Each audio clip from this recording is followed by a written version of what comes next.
Welcome to the Jack Mountain Bushcraft Podcast, episode 104. Welcome to the Jack Mountain Bushcraft Podcast with your host, Jack Mountain Bushcraft School founder and Master Main Guide, Tim Smith.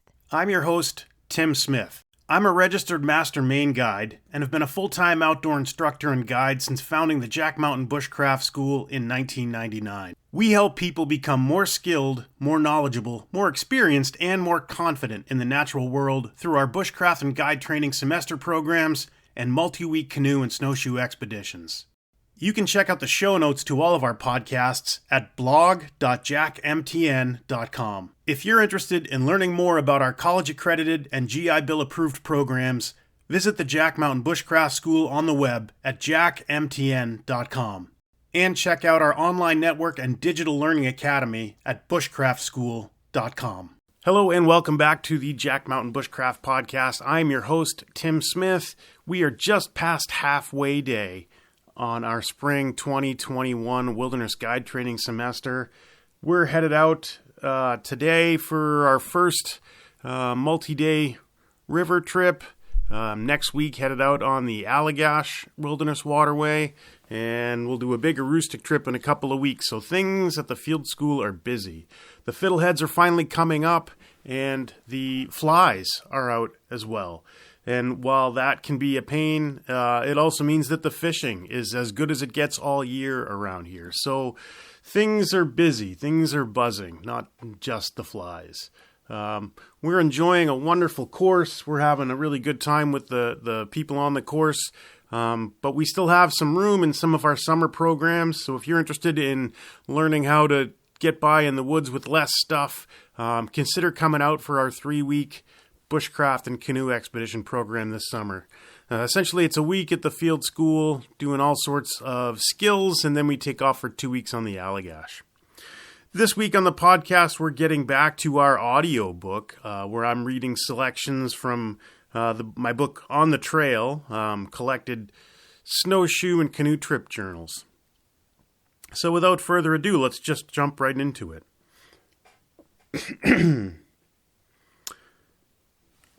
On the Trail, Chapter 5, Allagash Stream and Allagash Lake. The first week of June 2005, I went on a solo canoe and fishing trip to Allagash Lake and Allagash Stream. I put in on the stream above the lake, where it's narrow and winding. There wasn't a lot of water, so I pulled the entire way to the deadwater above the lake. As I was coming around a corner, I looked down and saw a metal grill basket in about 5 feet of water. I retrieved it with the pole, and will be including it in my cook kit. Ray Reetzy has shown me the giant frying pan he found on the bottom of the Musquecook deadwater on the Allagash. So now, I've got my own piece of cookware, found in the bush. Before the stream enters Allagash Lake, it becomes a deadwater, and there I got out a fly rod and tied on a streamer. I took a few casts, then trolled the streamer behind me as I paddled into the lake. It didn't take long before I felt a hit, so I set the hook and retrieved an 11-inch brook trout, a real beauty. I pushed onto the Ice Caves campsite for a break, then continued paddling to the outlet, where I camped for the night. After unloading the boat, I waded out into the water and fished for an hour, catching a few brookies on various flies. When I woke up the next morning, I loaded the canoe and pushed off down Allagash Stream. The water was low, and the stream was bony, but fast. I ran the section down to Round Pond quickly, then paddled across the pond and unloaded my gear at the first campsite at Little Allagash Falls. After carrying the boat around the falls, I was again headed downstream. When I came to the large ledge, I took the side route that was blocked by a tree across the stream. As my bow butted up against it, I walked up to the bow, and my weight was enough to get the boat under the log. Then I walked to the stern of the boat as it barely slipped under the log, before stepping over the log and floating downstream. I've used this technique numerous times, and I wondered if there was a name for it. After running under the bridge and entering the deadwater, it wasn't long before I was into the vast waters of Chamberlain Lake. After floating around for a while, I turned the boat around and pulled back upstream. It was pretty simple to get back up to the bridge since the water wasn't too shallow. As I approached the bridge, I tied a lining bridle onto the bow of the canoe and stepped onto shore. There was a deep chute I didn't think I could get up with a pole, but I figured it would be no problem tracking. I worked the canoe under the bridge and up the chute, then untied the lining bridle and resumed poling upstream. As I approached the smaller ledge drop, I again tracked the canoe over it, and at the larger ledge, I lifted the boat over while standing on top of the ledge. Then as I came around the corner and once again saw Little Allagash Falls, I carried the canoe around the falls and was just about to put in when I almost stepped on a snake who was sunning himself on the rock. He was as surprised to see me as I was to see him, and beat a hasty retreat to the safety of a rock crevice. I don't know what kind of snake it was, because it happened so fast, but it was still neat to see. There were loons fishing in the pond near the falls as I loaded my gear into the canoe. When I finished, I sat on the rocks and ate lunch while watching and listening to them. When finished, I pushed off and headed across Little Round Pond and the upper section of the stream. The first mile or so of the upper stream passed quickly, but soon I was into the shallower sections of the stream and bottoming out on rocks that slowed my progress from that of a brisk walk to that of a crawl. The trick is in finding the water that's deep enough to float your boat and gear, but it became harder and harder to find. After unsuccessfully trying every possible way to pole up a section of riffles, I stepped out of the boat and tied on a lining bridle, then started walking upstream. The water was just over my ankle most of the time, but with rocks scattered about, making the passage of the boat difficult. I searched my memory as my eyes scanned the water, trying to remember how I had gotten down this section, and looking for water deep enough to pole. I ascended the rest of the stream this way, by poling and wading, and it was a lot of work. At one point, I was stepping onto a rock that was just above the water, and I slipped, landing on it flat on my back. If I didn't have to immediately scramble to get a hold of the canoe, as it went downstream with the current, I would have laid there on that rock for a while. I was tired, and the impact had cracked my back, much like a trip to the chiropractor. Eventually, I came to the top of the last riffle and entered the smooth water just below Allagash Lake. It had been 6 miles of upstream travel and had taken me 7 hours. I was physically exhausted, but it felt good.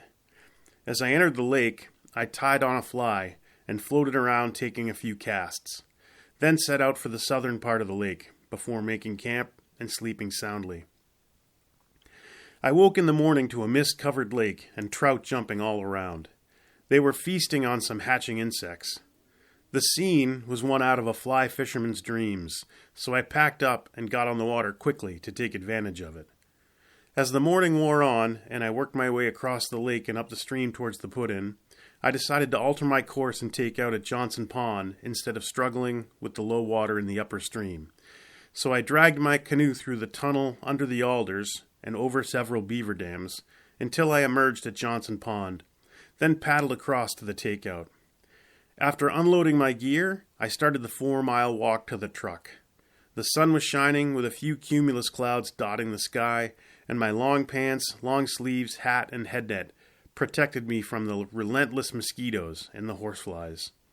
I had seen about 30 moose, a bunch of osprey and bald eagles, wild brook trout, loons, a snake, and found exactly what I came for. On the Trail, Chapter 6, The Big Black River, Northwestern Maine. The Big Black River rises in Quebec and crosses into the unorganized townships of the North Maine woods near the border town of St. Pamphile. It winds its way east and north and runs into the St. John River just downstream of the Big Black Rapids, nearly doubling the size of the St. John. Although it's on the Allagash-St. John canoe map that's so popular with canoeists and fishermen, it is seldom traveled.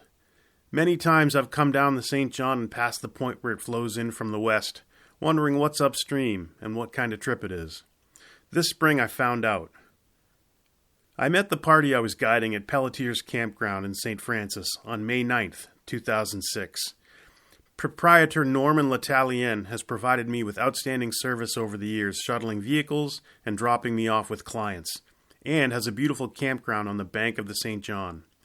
It was a small group consisting of myself, fellow guide and friend Don Merchant, and Mark and Tom, two men who worked for a newspaper. We had a big dinner and got to know each other while watching the St. John flow by. In the morning, we were up early and had all of our gear and boats on the shuttle truck by 6:15. Tom L'Italien, Norman's son, was our driver. We dropped my vehicle at the Dickey trading post and headed into the woods on the woods roads. As we drove in, we all got to know each other better, and the conversation flowed easily. About 2 hours into the trip, we were driving on the Mabec-Blanchette Road approaching Priestley Bridge, when we noticed some men and machinery working on it. Tom stopped the truck, and we got out for a look at the St. John as he went and talked with the men. They were Quebecois, and he had trouble understanding them. But they told him that the bridge was closed, and that we'd have to head south and cross the St. John on the Moody Bridge, about an hour away. We went back to the truck, and Tom called Norman, who told him that the Moody Bridge had been damaged by the ice and was impassable.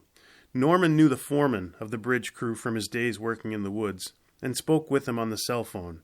It was decided that they would take a break and allow us to cross the bridge on the timbers they were laying.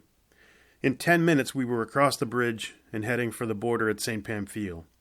Were it not for Norman knowing the foreman, we would have had to go back to Dickey and take another road to get to the Big Black, which would have taken the rest of the day. Had I not already been a lifetime customer of Norman's, this would have been more than enough to make me one. Our route to the put-in took us within a quarter mile of the border crossing at St. Pamphile. One of the guys wanted to stop and talk with the customs officer about launching in Quebec and floating across the border. We were informed that it was illegal and a $5,000 fine. So we got back in the truck and headed south to a bridge that crossed the river a few miles south, staying on the U.S. side. At the bridge, we unloaded gear, shook hands, and thanked Tom, and began loading one of the boats. Since Tom and Mark were interested in seeing the border, and the map showed it was only 3 or 4 river miles from the bridge, I got in the 18-foot, 6-inch boat with them and started poling upstream. The water was high, and there were few eddies, so it was a lot of work to get the boat upstream. After poling for a while, the 3 of us paddled for a short bit, then I went back to poling. We alternated like this for a mile and a half, then pulled over to the riverbank and had a look upstream. We could see upriver about 3/4 of a mile, and still didn't see the border, so we decided to head back downstream. We floated lazily with the current over the course of our laborious upstream travel. What took us an hour and a half to get upstream, we covered in 15 minutes of floating with the current. At the bridge, we loaded up both boats, and soon we were floating downstream, out of sight of the bridge. At this point, the Big Black is about 40 feet wide, similar in size to the St. John as it exits Baker Lake, and made up of alternating quickwater and Class 1 and 2 rapids. After about an hour, we stopped on the riverbank for lunch. We sat in the dead grass and ate our fill.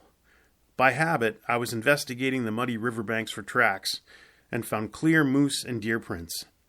There was also a bunch of beaver sign. Before long, we were back in the boats heading downstream. As we rounded a bend in the river, where Depot Stream entered on the right, we saw several cabins along the left bank of the river. Paddling closer, we saw 2 women planting flowers along the bank. They saw us approaching, and they remarked to one another that they didn't know if we were French-speaking Quebecois or English-speaking Americans. We greeted them in English, and they asked us what time it was. It wasn't long before a man strode out to the riverbank from behind a cabin and introduced himself as Rod Sirois. The reason they needed to know the time was because one of the women needed to get across the border before it closed at 5 p.m., or she wouldn't be able to get to her house in Quebec until the border opened at 9 the following morning. We chatted briefly, and Rod invited us ashore to talk and have a look around his camp called Northern Hideaway. We tied up the boats and came ashore, then followed Rod as he gave us the tour of the place.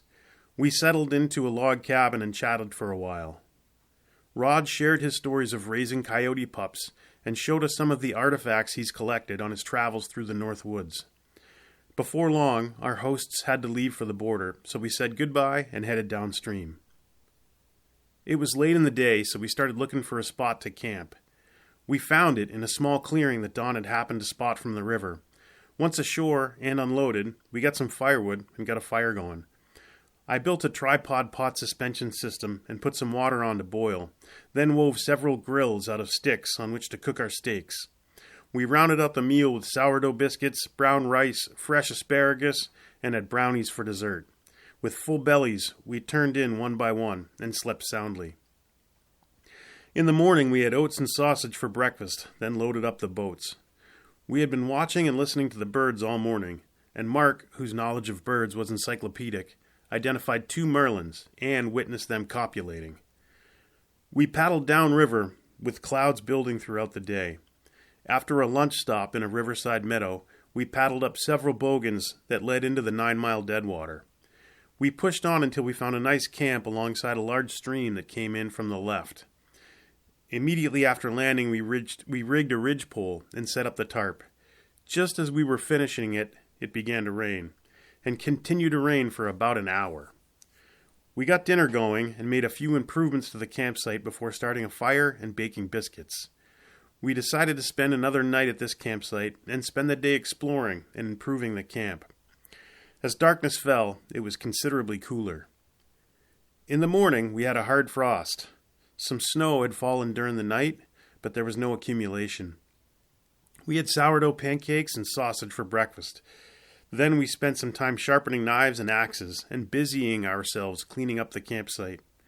After lunch, 3 of us headed into the forest and followed the stream up for about a mile. It was clear and fast, and I made a note to return sometime and explore it with a fishing rod. When we returned to camp, Dawn had built a table to make our cooking and dishwashing easier. We had dinner and went to bed warm and contented. When we woke up, the wind was howling up the river corridor. We had breakfast and broke camp, then floated downstream several miles to the confluence with the St. John.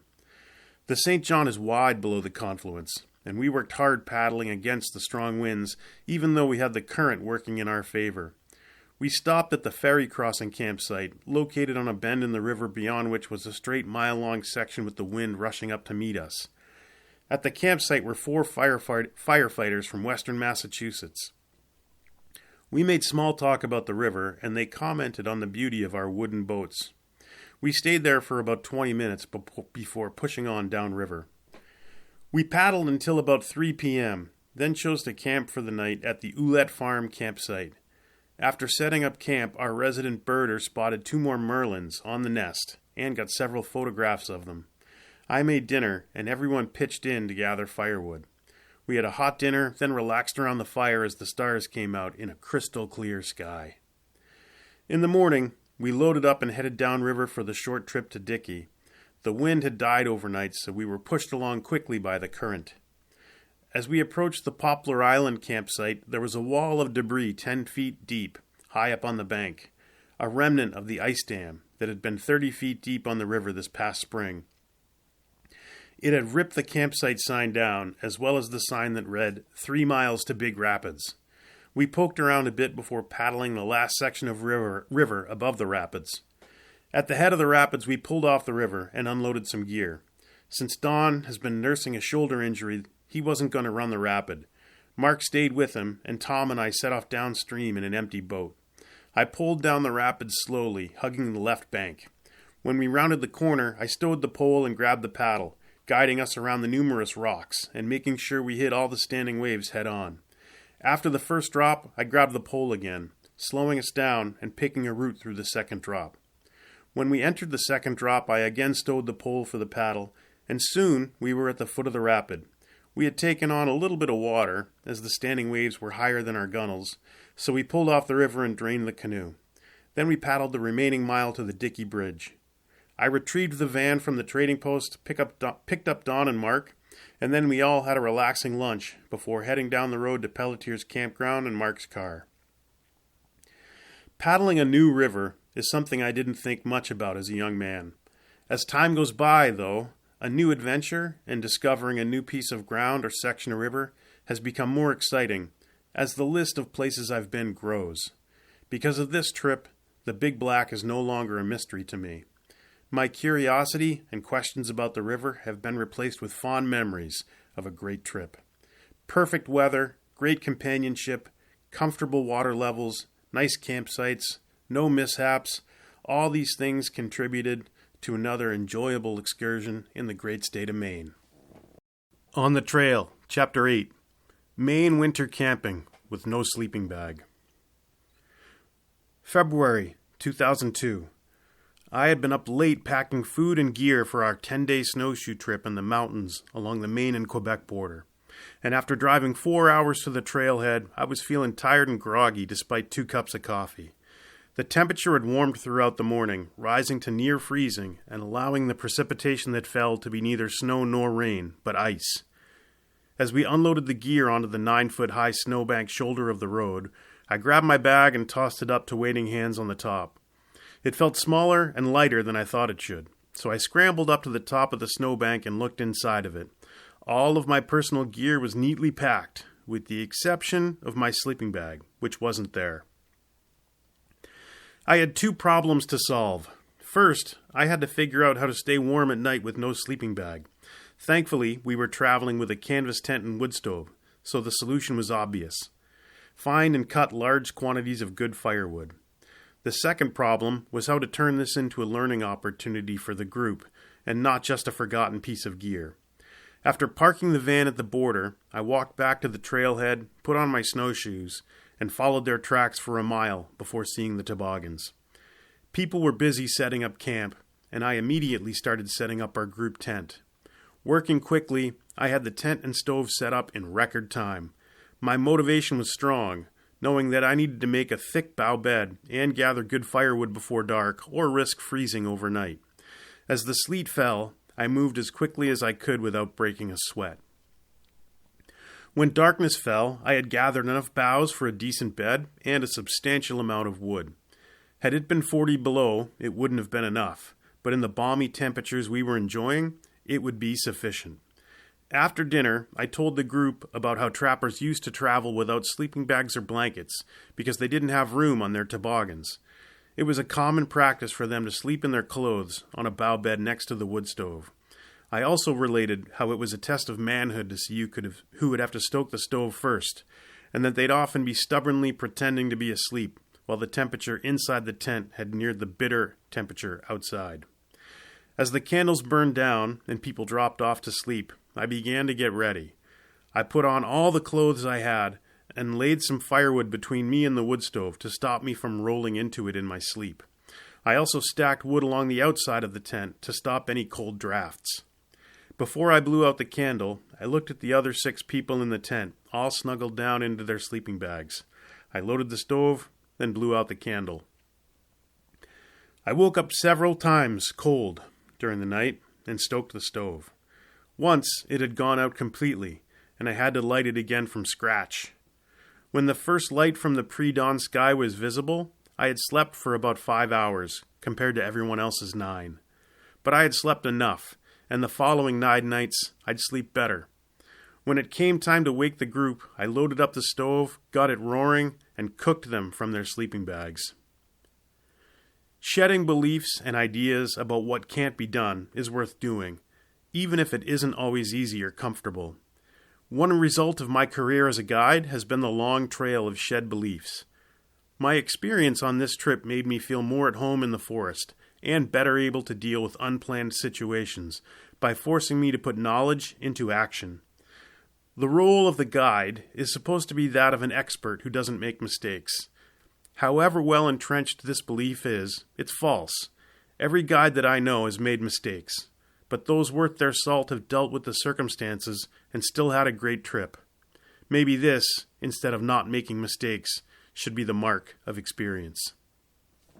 Well, that wraps up this episode of the Jack Mountain Bushcraft Podcast. I took the chapters out of sequence there. That last one about winter camping with no sleeping bag was real short, and we have one more longer chapter for the next episode of the podcast, which discusses a paddling trip through the Florida Everglades. Anyway, hope you enjoyed this. If you do, leave us a review or don't, up to you. And we will hit you back again with another one soon. Have a great day.